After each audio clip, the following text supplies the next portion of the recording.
Raptor Maps has been a great partner. We've really grown from the ground up together. We worked towards creating a solution that was scalable based on artificial intelligence analytics. We had some information, some skills, and some software to build maps of solar farms so that technician in the field can get those results immediately.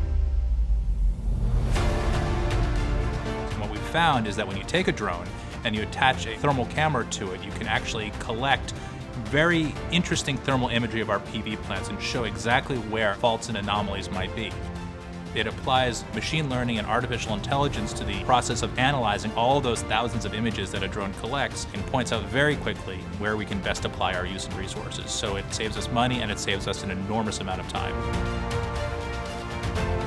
So is Enel excited about drone technology? I'd say that's an understatement. It's going to change our business quite dramatically. We're just getting started.